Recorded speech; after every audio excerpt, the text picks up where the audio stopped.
Formal nang magpapalabas ng sabina ang National Bureau of Investigation sa darating na Lunes para sa mga opisyal ng Philippine Southeast Asian Games Organizing Committee o FISGO kaugnay ng investigasyon sa mga umano'y irregularidad sa 2019 SEA Games. Ayon kay NBI Director Melvin Matibag, hawak na nila ang mga opisyal na dokumento ng organisasyon mula noong naitatag ito hanggang sa kasalukuyan. Well, ito na yung sinasabi kong kaso tungkol dun sa Philippine SEA Games Committee, Organizing Committee na nakita ko po, nakarating na sa akin yung JS nila noong 2019, nakuha na po natin hanggang to the present itong 2026.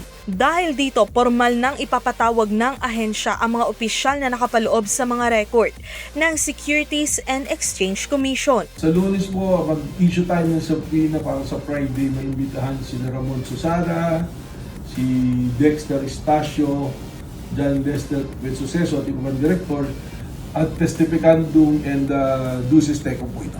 Dagdag pa ni Matibag na nanatili ang mga parehong pangalan sa pamunuan ng FISGO base sa kanilang pagsusuri sa mga pinakabagong dokumento. Ipinagtaka naman nito ang naging depensa ni Senator Alan Peter Cayetano nang ihayag ng ahensya ang investigasyon, lalo't wala naman umano ang pangalan ng senador sa mga opisyal na papel ng SEC.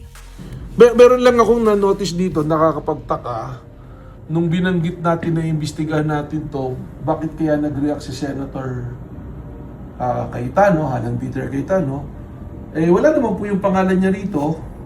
So ito po yung isang katanungan natin sa Monday, sa puwina natin po sila Susara to explain what is the role of Senator Cayetano. Dahil officially, based on the record po ng SEC, yung hawak nating papel ngayon, hindi po naman lumalabas yung kanyang pangalan. Wala po, kaya kung merong sakali na lalabas ditong issue ng korupsyon o ano bang anomalya, baka dapat wala siya ipangamba dahil wala siya rito, pero may malaking katanungan na bakit lumulutang siya sa publiko na parang siya yung chairman nito. So, ibinunyag din ng direktor na hawak na nila ang mga audited financial statements ng FISGO na isa sa ilalim sa masusing pagsisiyasat. So ito yung siguro dapat bang masagot. At hawak ko na rin dito yung mga financial statements na mga may rental na nagasto 650 million, 300 million plus na consultancy. So, tsaka nakuha ko na rin po yung audited financial statement ng kumpanya na ito. So, ito po yung mga dokumento naman isa. Director, asan kayo ngayon? Dito po sa Cebu, maayong hapon sa inyong tanan. Mag-a-attend po ako ng Cebu Provincial Launch, yung po yung revised protocol for the case management of child victims of abuse, neglect, exploitation, and discrimination. Ito po yung CAIM plus din na tinatawag. Ito po isang magandang proyekto ng DOJ at DSWD na kung saan ang NBI susuporta.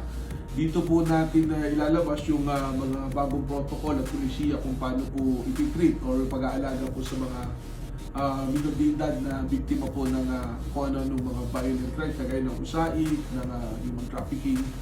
At maganda po ito para po matulungan natin po ang ating mga kababayan at yung mga bata na naging biktima. Halimbawa po yung paulit-ulit na pagkikwento ng kanilang naranasan na exploitation halimbawa, hindi na po dapat mangyari yun sapagkat very traumatic kung paulit-ulit po nila itong mabagigit. Kaya suporta po tayo sa proyekto ito ng Cebu, DOJ at DSWD. Okay, Director. Ano naman yung binabasa niyo dyan sa laptop niyo? Well, ito na yung sinasabi kong kaso tungkol dun sa Philippine SEA Games Committee, Organizing Committee na nakita ko po, nakarating na sa akin yung JS nila noong 2019, nakuha na po natin hanggang to the present ito 2026. Ano kung nakita niyo na dyan na posibleng magamit niyo? Ito po, nandito yung papasabwina na po natin si Ramon Susara, yung po yung chairman noong 2019.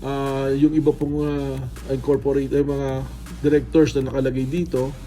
Kasama rito po yung CFO nila, si Dexter Estacio, at yung corporate secretary na si Lester Bensuceso. So tiningnan ko po yan, tapos kinuha po natin itong 2019, lumalabas po itong 2019 ay sila pa rin yung ano. Kasi Susara pa rin po ang chairman at president at si Estacio pa rin ang CFO at si Ben Suceso pa rin ang corporate secretary. Meron lang akong na-notice dito, nakakapagtaka. Nung binanggit natin na imbestigahan natin to, bakit kaya nag-react si Senator Cayetano, Hanan Peter Cayetano? Eh wala naman po yung pangalan niya rito. So ito po yung isang katanungan natin sa Monday, sa pina natin itong sila Susara to explain what is the role of Senator Cayetano. Dahil officially, based on the record po ng SEC, yung hawak nating papel ngayon, eh, hindi po naman lumalabas yung kanyang pangalan.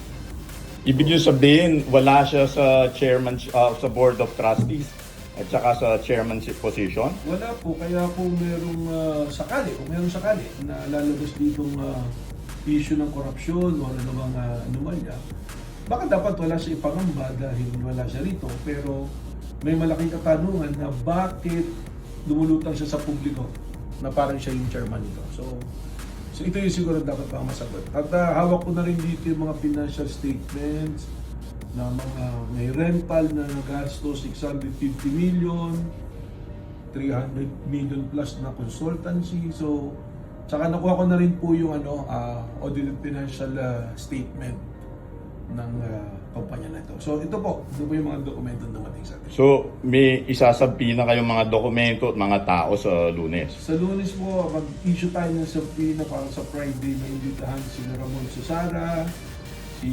Dexter Estacio, Dan Dexter Suceso, ating mga director, at testificandum and duces tecum po ito. Okay, salamat po, Director. Salamat po. At tuloy-tuloy lang po ang ating pagsuporta sa NBI sana.